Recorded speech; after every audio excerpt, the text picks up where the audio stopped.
Hello friends, welcome to Target RBI YouTube channel and now we are a part of our exam B group. I am Sushil Ragade, ex-manager Reserve Bank of India. और आप सबको पता है SEBI grade A का notification आ चुका है और मैंने सबसे पहले आपको 1 दिसंबर को इसके बारे में बताया था, यानी कि नियर अबाउट 35 डेज पहले मैंने आपको ये नोटिफिकेशन के बारे में बताया था। और बताने का पर्पज़ यही था कि नोटिफिकेशन आने के बाद बहुत कम टाइम बचता है प्रिपरेशन के लिए, तो स्टूडेंट्स को एडवांस में पता चले। और जो स्टूडेंट ने उस टाइम पे मुझ पे बिलीव किया और पढ़ाई चालू किया, those are at a very comfortable position right now. तो अभी इससे रिलेटेड काफ़ी सारे स्टूडेंट्स के डाउट आते हैं कि सर ये जो कट ऑफ है फेज़ 1 का और फेज़ टू का तो काफ़ी थोड़ा सा फाइनल स्कोर निकालने का फॉर्मूला थोड़ा सा डिफिकल्ट है अंडरस्टैंड में, काफ़ी लोगों को ये समझता नहीं है। तो मैं आपको यहाँ पर एक्सप्लेन करूँगा क्या है, और हम ये भी देखेंगे कि कितने स्टूडेंट इस बार पास हो सकते हैं। यहाँ पर मैं तो कोई सेबी की तरफ से नहीं बता रहा हूँ कि वो पर्टिकुलर नंबर को लोगों को पास करेंगे, लेकिन ये जो एग्ज़ाम है ना बाकी के बैंक के एग्ज़ाम से एकदम अलग है। क्योंकि बाकी एग्ज़ाम में क्या होता है, वो जो नंबर है कितने लोगों को पास करने का वो ऑलरेडी डिसाइडेड होता है। जैसे मान लीजिए कि एक्स नंबर ऑफ वैकेंसीज है तो 20 टाइम्स वो पास करेंगे। ये ऐसा एक लौता एग्ज़ाम है जहाँ पर उन्होंने कट ऑफ ऑलरेडी फिक्स किया हुआ है, यानी कि इतने मार्क्स के ऊपर जितने लोगों को स्कोर होगा उनका वो सबको फेज़ 2 के लिए अलाउ किया जाएगा। तो ये थोड़ा सा अलग है, बहुत स्टूडेंट्स को ये समझ में नहीं आता है कि ये कैसे कैलकुलेट होगा, फाइनल स्कोर कैसे कैलकुलेट होगा और कितने लोगों को बुलाने वाले। तो इसका फेज़ 1 निकालना बहुत ही आसान है। मैं कहता हूँ कि जो IBPS क्लर्क एग्ज़ाम है उससे भी आसान है, क्योंकि यहाँ पर लास्ट टाइम इन्होंने नियर अबाउट 13,000 के आसपास लोगों को क्लियर किया था फेज़ 1 में। तो जो लोगों ने दिया होगा, मुझे काफ़ी ऐसे सारे लोग पता है कि जो IBPS का क्लर्क नहीं निकलता है लेकिन सेबी का फेज़ 1 उनका निकला था। तो ये है आपका नोटिफिकेशन जहाँ पर टोटल 120 पोस्ट है, और यानी कि जनरल स्ट्रीम है, लीगल है, IT है, राजभाषा है, और जनरल स्ट्रीम का 80 पोस्ट है। तो अभी के हिसाब से नोटिफिकेशन के हिसाब से इन्होंने डेट डिसाइड किया है कि 20 फरवरी को होगा एंड फेज़ 2 होगा 20 मार्च को। अभी आप इसी डेट को पकड़ के चलिए, बिकॉज हमें पता नहीं है आगे जाके कोरोना का सिचुएशन कैसा होगा, नंबर्स कितने होंगे, गवर्नमेंट के साइड से क्या रिस्ट्रिक्शंस आएंगे, लेकिन आप ये डेट को पकड़ के अपना प्रिपरेशन चालू रखिए। तो अभी यहाँ पर देखिए कि जो फेज़ 1 है, फेज़ 1 में 2 पेपर हैं, एक है पेपर 1 और दूसरा है पेपर 2। अभी हम सिर्फ जनरल की बात करेंगे। पेपर 2 में जनरल स्ट्रीम है। जनरल स्ट्रीम यानी कि यहाँ पर कोई स्पेशलाइज क्वालिफिकेशन नहीं चाहिए। जैसे लीगल के लिए आपको LLB चाहिए, IT के लिए आपका IT में इंजीनियरिंग चाहिए, MCA चाहिए, ऑफिशियल लैंग्वेज में आपका हिंदी या इंग्लिश में ग्रेजुएशन चाहिए, पोस्ट ग्रेजुएशन चाहिए, और ये रिसर्च स्ट्रीम है, यहाँ पर इकोनॉमिक्स टाइप का ग्रेजुएशन चाहिए। हम बात करने वाले हैं जनरल स्ट्रीम का यहाँ पर। तो अगर आप देखेंगे ना, मैंने देखा है कि काफ़ी सारे स्टूडेंट ना सेबी में ये जो जनरल अवेयरनेस है इसकी काफ़ी चिंता कर रहे हैं। मैं आपको बता रहा हूँ कि ये चिंता करने की ज़रूरत क्यों नहीं है, क्योंकि आपको यहाँ पर सिर्फ 30% मार्क्स चाहिए। ठीक है, 30% मार्क्स चाहिए, यानी कि 100 में से आपको कितने मार्क्स सिक्योर करना है यहाँ पर 30। लेकिन मैं कहता हूँ आपको 40 मिनिमम लाना पड़ेगा। क्यों, वो भी मैं बताता हूँ। क्योंकि ओवरऑल आपको कितने मार्क्स लाने हैं, आउट ऑफ 200 आपको ओवरऑल 80 मार्क्स लाना है। ठीक है, ओवरऑल आपको 80 लाना है। यहाँ पर आपका कट ऑफ फिक्स है 40%।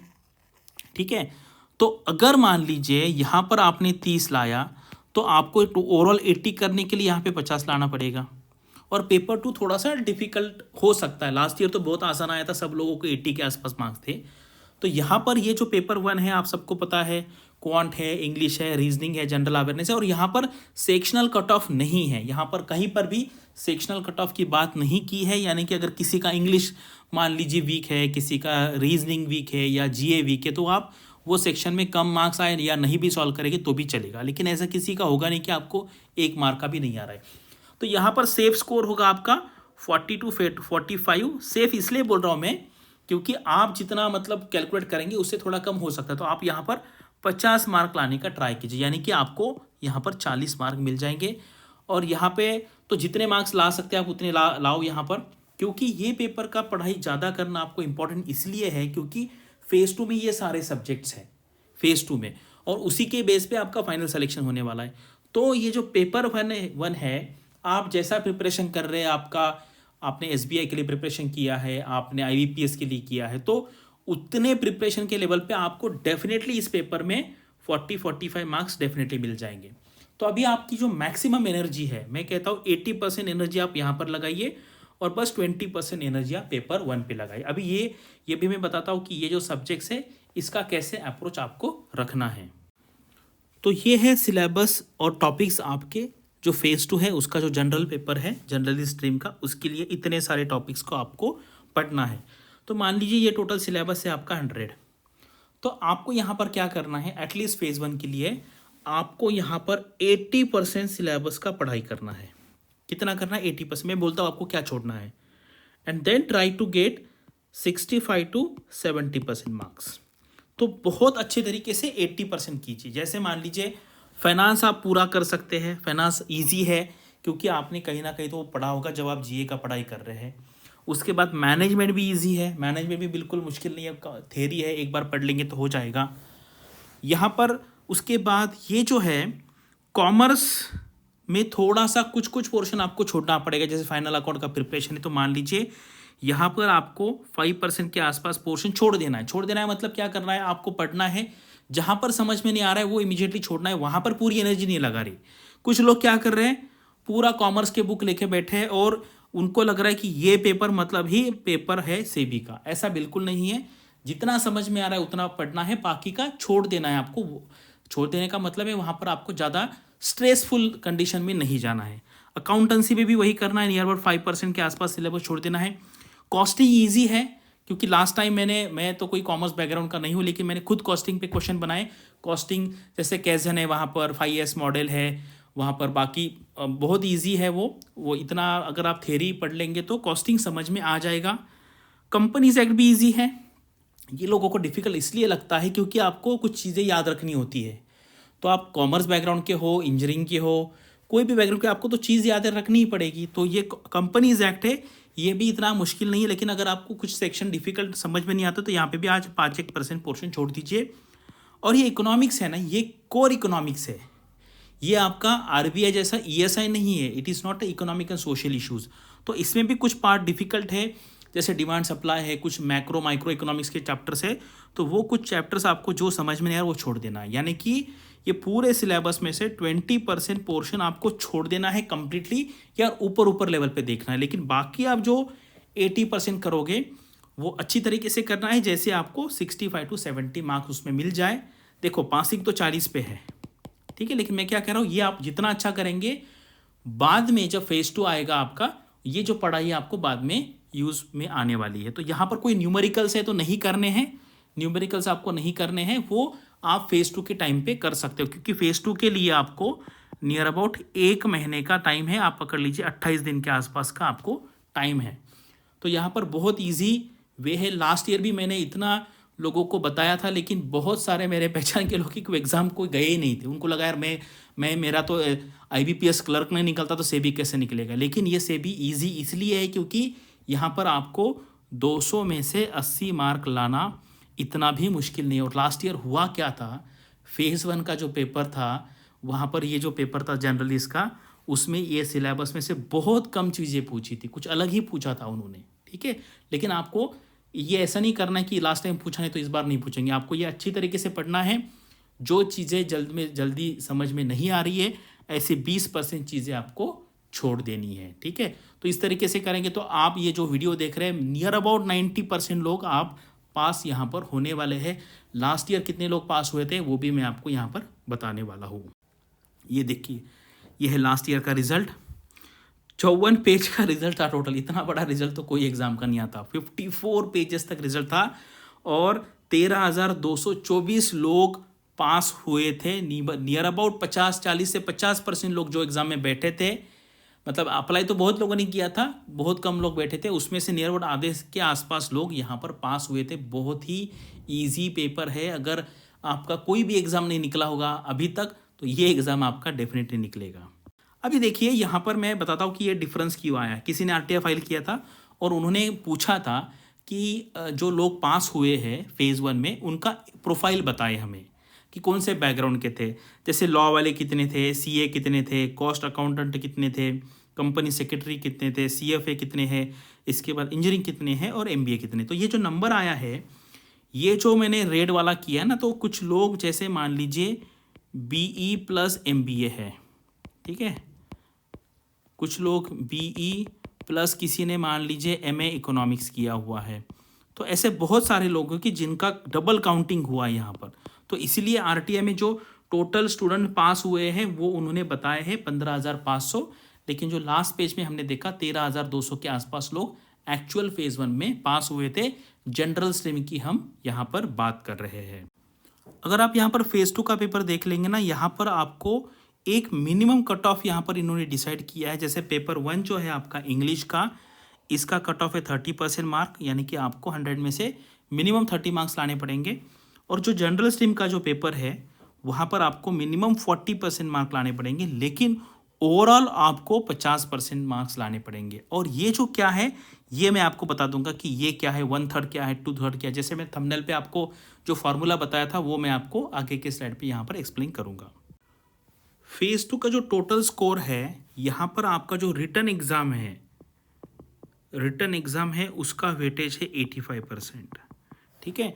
एंड इंटरव्यू जो है आपका, इंटरव्यू का वेटेज है 15%।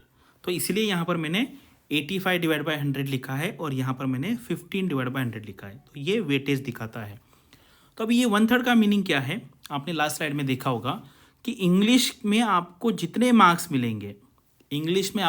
मार्क्स मिलेंगे उसको डिवाइड किया जाएगा 1/3 से। जैसे मान लीजिए किसी को इंग्लिश में आए 75, तो उसको डिवाइड बाय 3 करके उसके मार्क्स पकड़े जाएंगे 25।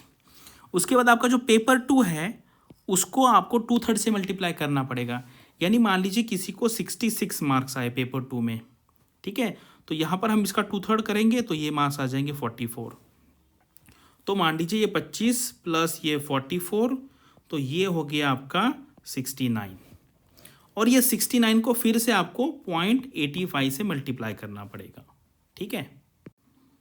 तो ये नियर अबाउट आपका 56 के आसपास आ जाएगा, यानी कि आपका रिटर्न्स का स्कोर हो गया 56। फिर आपका क्या होगा, फिर आपको इसके बेस पे आपको इंटरव्यू को बुलाया जाएगा। अगर आप क्वालिफाई करते हो तो इंटरव्यू को बुलाया जाएगा। फिर बाद में आपका इंटरव्यू होगा मान लीजिए 100 मार्क्स का। तो 100 में से सपोज आपको 50 मार्क्स मिलते हैं इंटरव्यू में, ठीक है, तो इसको आपका परसेंटेज 50 करना पड़ेगा यहाँ पर, ठीक है। तो ये आपका आएगा 7.5, ठीक है, 50% यानी कि 7.5 हो गया। फिर आपका ये ओवरऑल जो स्कोर हो गया यहाँ पर, ये हो गया आपका 63.5। तो ये आपका ओवरऑल स्कोर बनेगा आउट ऑफ 100। एक्चुअली उन्होंने काफ़ी डिफ़िकल्ट प्रोसेस यहाँ पर रखा है, लेकिन आपको इसके बारे में इतना टेंशन लेने की ज़रूरत नहीं। लेकिन आपको ये जानना है कि इंग्लिश का जो वेटेज है वो और फेज 2 का वेटेज ये लिटरली 1:2 है, ठीक है, 1:2। दोनों पेपर 100 मार्क्स के, लेकिन आपका जो फेज 2 का वेटेज है वो फेज 1 या पेपर 1 जो है आपका उसका डबल है। तो इसलिए ये जो पेपर है इसका आपको ज़्यादा से ज़्यादा पढ़ाई करना है। तो ये फाइनली इसका कंक्लूजन ये है, आपके ये जो पेपर 2 है जनरल स्ट्रीम का, उसका जितना अच्छा पढ़ाई होगा उतना आपका फाइनल सिलेक्शन होने का चांस बढ़ जाएगा, ठीक है। तो ये अगर आपको समझ में भी नहीं आया तो छोड़ दो, यहाँ पे इतना ये करने की ज़रूरत नहीं है। बस एक ही यहाँ पे आपको सबक सीखना है कि जो पेपर 2 है उस पर फोकस कीजिए, ना कि जनरल अवेयरनेस आपको नहीं आ रहा है, कितने महीने का जनरल अवेयरनेस करें। मैं तो कहता हूँ आपने छोड़ भी दिया तो भी कोई फ़र्क नहीं पड़ेगा, लेकिन आप बैंकिंग एग्जाम का प्रिपरेशन करें, यानी कि आपको कुछ ना कुछ तो आता होगा, ठीक है। तो अभी देखते हैं कि लास्ट ईयर जो फाइनल लोगों का सिलेक्शन हुआ है उनका प्रोफाइल कैसे था, इसके बारे में भी किसी ने RTI भेजा था। अगर आप देखेंगे ये जो प्रोफाइल है ये है कॉमर्स बैकग्राउंड के लोग। तो नियर अबाउट ये 30 एंड ये 35 लोग हैं जिनका बैकग्राउंड कॉमर्स है। इंजीनियर्स ने भी काफ़ी अच्छा परफॉर्म किया है, मतलब आप देखिए इंजीनियर्स लोगों ने इनके साथ फाइट किया है, CA ICWS CSE लोग थे, क्योंकि 27 है। और ये PG है, पोस्ट ग्रेजुएशन, ये डबल आ सकता है। जैसे मान ली किसी ने CA के बाद MBA किया है, किसी ने BE के बाद MBA किया, तो यहाँ पर मिक्स क्राउड होने के चांसेस है। मुझे वैसा लगता है कि यहाँ पर आप आधा पकड़, जैसे मान ली किसी ने MA इंग्लिश किया है या किसी ने MSc केमिस्ट्री किया, वो भी लोग यहाँ पर होंगे। मतलब ऐसा नहीं है कि सिर्फ इंजीनियर्स और कॉमर्स वाले लोग हैं, क्योंकि यहाँ पर क्वालिफिकेशन में क्या है, post graduation in any discipline, ठीक है। अगर मान लीजिए किसी ने MA हिस्ट्री किया होगा और अच्छा पढ़ाई किया होगा तो उसका भी यहाँ पर सिलेक्शन हो गया होगा, क्योंकि ये जो एग्जैक्टली इसका बाइफर्केशन हमें पता नहीं है, लेकिन जो इंजीनियर्स हैं उन्होंने भी अच्छा किया है प्रिपरेशन। और ऑब्वियस है जो कॉमर्स के बैकग्राउंड है उनको ये इजी लगता होगा, क्योंकि ये जो सिलेबस है वो उन्होंने ऑलरेडी उनके ग्रेजुएशन में सीए के टाइम पे उन्होंने पढ़ा होगा, तो इसलिए उनके लिए ये थोड़ा एग्ज़ाम इजी है। लेकिन बाकी के लिए नहीं है, ऐसा बिल्कुल नहीं है। तो प्रीलिम्स तो आप सब लोग पास होने ही वाले हैं, बस मेंस के लिए अभी से अच्छी तैयारी कर लीजिए। ये कॉमर्स है, अकाउंटेंसी है, कंपनी लॉ है, अच्छी तरीके से पढ़ेंगे तो आपका सिलेक्शन यहाँ पर डेफिनेटली हो सकता है। तो अभी आपको क्या करना है, सबसे पहला काम प्रीवियस ईयर के क्वेश्चन पेपर देख लेना है। तो आई एग्जाम भी के वेबसाइट पे जाइए और यहाँ पर आप देखेंगे प्रीवियस ईयर के क्वेश्चन पेपर में आप जाएंगे तो यहाँ पर सेबी में जाइए तो आपको जनरलिस्ट का, उसके बाद जो फेज़ 1 फेज़ 2 के आपको दोनों यहाँ पर पेपर मिलेंगे।